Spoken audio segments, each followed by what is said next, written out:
apie ką mes ir šnekame. Gyvenate prie šito Sovietskam Sąjūzė.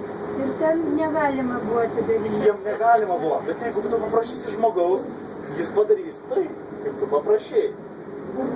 Tramvajai nevažinėja Vilniaus keliais, važinėja troleibus.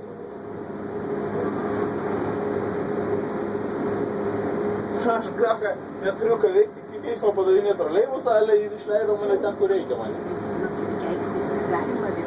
Aš nė karto su jumis šnekėdamas nenusikeikiu. Nusikeikiu šnekėdamas. Žodį pasakė. Kokį?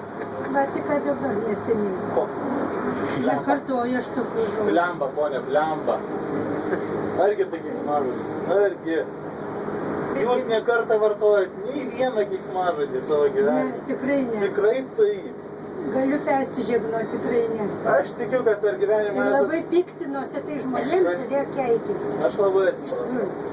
Bet Lietuviškai keikitės. Velnis, gyvatė. galiu lietuviškai užrėkti ponios. Aš galiu žiūrėk. Žaltie, atidaryk duris. Nu taip, aš galiu, bet irgi tai mandagu. Bet kuriuo atveju, keiksmažodis yra keiksmažodis. Bet tai iš žmogiškos pusės. Nu, va dabar mes stovim visi. Nu, nejaugi sunku atidaryti duris.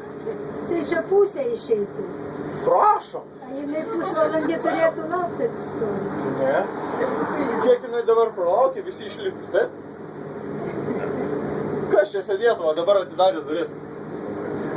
Niekas, aš vienas išlipčiau ir viskas. Niekas už tai, kad visi bijo, nenori. Na ko bijot? Moteriški šitos gražios moterijos. Jinai dirba savo darbą, taip, aš nieko nesakau, taip, jos darbas. Mes už ją bijom, nes ją bausta. Už ką? Už tai, kad aš išlipau iš troleibuso? Prašom, policija, privažiuokit, aš išlipau iš troleibuso, paimkit mane. Tai irgi yra blema nesąmonė. Čia yra žmonių, kaip sakoma, profesijos įpareigojimų. Tipo, mes negalim išleisti žmogaus nestotelėje. Ir tokios taisyklės Taip, bet patys suprantas, kad kiekvienoje įmonėje visur yra taisyklės laužomos. Bet kuriais atvejais, tik dėl darbuotojų ar jų klientų, gerovės. Ir va, ir vėl stoju. Aš jau būčiau prie namų. Kas spėsit, ko mums skubėti? Man yra kur skubėti. Man iš tikrųjų yra kur skubėti. Bet kuriuo atveju. Aš, tarkim, turiu išlipęs iš šitą troleibusą, sėsti į kitą autobusą. Kada važiuoti iki Fabijoniškio. Ir aš jau vėluoju. Vien tik dėl to, kad ponia nenori manęs išleisti. Taip, aš galiu, varu, sakau, rankomis dievi, ką čia. Vaikų žaidimas. Vaikų žaidimas, bet aš to nedarysiu, nes va, ponia paskambins policijai. Ir nieko neįrodys.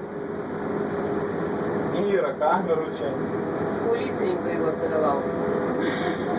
Kamerų nereikia. Labas. Taip, jie irgi supras, nu ir pasakys, kodėl neišleido žmogaus, argi gaila. Porą šimtų litų ir supras. Nesuprasi net iš porą šimtų, jie nuveš į komisariatą, ten pasies 50.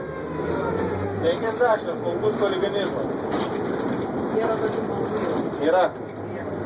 Patikėkit, aš asmeniškai žinau. Tai smulkus huliganizmas. Smulkus huliganizmas? Ne. Taip. Smulkus yra huliganizmas, negu, va, tarkim, žmogų sumušti, yra smulkus huliganizmas.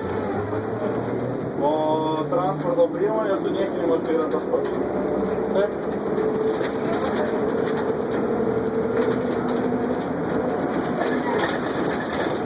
Visą geriausią moterį. Gyvenu ir ten, ir labai daug ką žinau. Iš tiesų. Žmogus ir taip nepažįstu. Aš pakankamai iš tikrųjų labai gražiai šnekėjau dabar. Daug žodžių. Ne, labai pakankamai gražiai, kaip Gerai, supras. laimė.